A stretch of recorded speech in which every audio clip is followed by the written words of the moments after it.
Welcome to my cooking house channel. ನಮಸ್ಕಾರ ವೀಕ್ಷಕರೇ, ಎಲ್ಲರೂ ಹೇಗಿದ್ದೀರಾ? ಚೆನ್ನಾಗಿದ್ದೀರಾ ಅಂದ್ಕೊಂಡಿದ್ದೀನಿ. ನಾನು ಸಹ ತುಂಬ ಚೆನ್ನಾಗಿದ್ದೀನಿ. ಇಲ್ಲಿ ನಾನು ಬೀಟ್ರೋಟು, ಕ್ಯಾರೆಟು, ಪಾಲಕ್ ಸೊಪ್ಪನ್ನು ಉಪಯೋಗಿಸ್ಕೊಂಡು ಕಲರ್ಫುಲ್ಲಾಗಿ ಪೂರಿ ಮಾಡೋದು ಹೇಗೆ ಅಂತ ಹೇಳ್ಕೊಡ್ತೀನಿ, ಬನ್ನಿ ನೋಡೋಣ. ಪಾಲಕ್ ಸೊಪ್ಪನ್ನು ತೊಳೆದ್ಬಿಟ್ಟು ಮಿಕ್ಸಿ ಜಾರಲ್ಲಿ ರುಬ್ಕೊಂಡು ಬನ್ನಿ. 1.5 ಬೌಲು ಗೋಧಿ ಹಿಟ್ಟು ಹಾಕಿಬಿಟ್ಟು ರುಬ್ಬಿರೋಂಥ ಪಾಲಕ್ ಸೊಪ್ಪನ್ನು ಹಾಕಿಬಿಟ್ಟು ರುಚಿಗೆ ತಕ್ಕಷ್ಟು ಉಪ್ಪನ್ನು ಹಾಕಿ ಆ ಹಿಟ್ಟನ್ನು ಕಲಸಿಬಿಟ್ಟು ಒಂದು ಸೈಡ್ಗೆ ಎತ್ತಿಟ್ಕೊಳ್ಳಿ. ಅದೇ ಜಾರಿಗೆ 2 ಕ್ಯಾರೆಟ್ಗಳನ್ನು ಪೀಸ್ ಮಾಡಿ ಹೆಚ್ಚಾಕಿ ಅದನ್ನು ಸಹ ರುಬ್ಕೊಂಡು ಬಂದು ಮತ್ತೊಂದು ಬೌಲ್ಗೆ 1.5 ಬೌಲು ಗೋಧಿ ಹಿಟ್ಟನ್ನು ಹಾಕಿ ರುಬ್ಬಿರೋಂಥ ಕ್ಯಾರೆಟ್ ಪೇಸ್ಟನ್ನು ಹಾಕಿ ಅದಕ್ಕೆ ಸ್ವಲ್ಪ ರುಚಿಗೆ ತಕ್ಕಷ್ಟು ಉಪ್ಪನ್ನು ಸಹ ಹಾಕಿ ಅದನ್ನು ಸಹ ಕಲಸಿ ಸಪ್ರೇಟು ಎತ್ತಿಟ್ಕೊಳ್ಳಿ.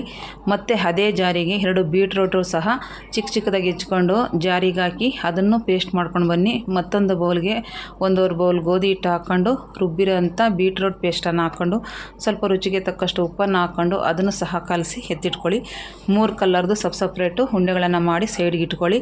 ನಂತರ ಇದನ್ನು ಚಿಕ್ಕ ಉಂಡೆಗಳನ್ನು ಮಾಡಿ ಇಟ್ಕೊಳ್ಳಿ. ನಂತರ ಒಂದು ಬಾಣಲಿಗೆ 1/4 ಲೀಟ್ರ್ ಎಣ್ಣೆಯನ್ನು ಹಾಕಿ ಕಾಯೋದಕ್ಕೆ ಬಿಡಿ.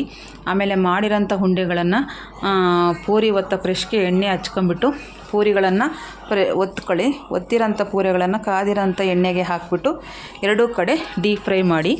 ಇದೇ ಥರ ಎಲ್ಲ ಪೂರಿಗಳನ್ನು ಮಾಡಿ ಎತ್ತಿಟ್ಕೊಳ್ಳಿ. ಇಲ್ಲಿ ನಾನು ಮೈದಾ ಆಗಲಿ ಕಲ್ಲರ್ ಆಗಲಿ ಸೋಡಾ ಆಗಲಿ ಏನೂ ಬಳಸಿಲ್ಲ.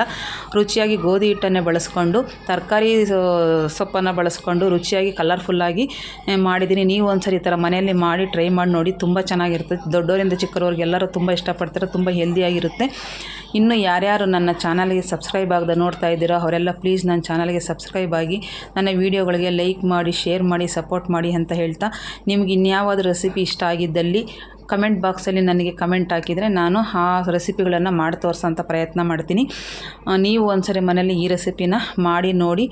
ಚಿಕ್ಕ ಮಕ್ಕಳಂತೂ ತುಂಬ ಇಷ್ಟಪಡ್ತಾರೆ. ಇದನ್ನು ಪೂರಿ ಒಂದೇ ಅಲ್ಲ, ಚಪಾತಿ ಸಹ ಮಾಡಿ ಸವಿಬಹುದು. Thank you.